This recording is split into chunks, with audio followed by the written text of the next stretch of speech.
যারা চাঁদাবাজি করো, মাস্তানি করো, আমি বুঝি না তারা কি জাতের লোক, গায়ের রক্তটা কিসের, মানুষের রক্ত না পশুর রক্ত? চাঁদাবাজি করতে যাও কি জন্যে?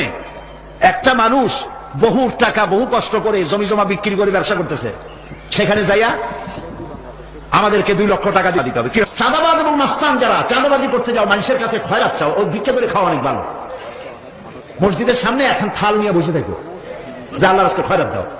দোকানদারের কাছ থেকে চাঁদাবাজি করা, বিল্ডিং কেউ নতুন বানাইতে পারে না, অমনি হাজির, গলায় সোনার চেন, হাতে কতগুলো আংটি, তারপরে হাতে মোবাইল, গলায় সোনার চেন, শহরের মহা উল্লুক জানোয়ার বলতেছে এখানে ইট ফেলাইতে পারবে না, রড দিতে পারবে না আমাদেরকে সান্ত্বনা দিয়া। এটা কি মানুষ?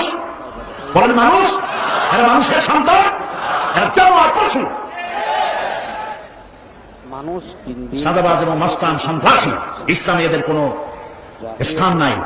এদেশে যদি কোরআনের রাজ কায়েম হয়, সন্ত্রাসীদের মাথা কামাইয়া ঘোল ঢেলে দেওয়া হবে, যাতে মাথা ঠান্ডা থাকে। এই জন্য মাথা ঠান্ডা করিয়া বসে থাকবে। আর সকলের চাকরি দেওয়া হবে, কাজ করো আর খাও, চাঁদাবাজি করো না। শ্বশুরের কাছে চাঁদাবাজি করে, বউর কাছে চাঁদাবাজি করে, এত বড় লক্ষ্মী ছাড়া। বলে যায় বলে আমার হিরোইন খাওয়ার পয়সা দিবি, পত্রিকা আসছে না ভাই? কত বড় শয়তান, বউর কাছে চাঁদা চায়। আল্লাহ এইসব চাঁদাবাজ, মাস্তান, অপহরণকারী আর সন্ত্রাসী জানোয়ারদের হাত থেকে আল্লাহ এই দেশকে রক্ষা করুন, বলেন আমিন।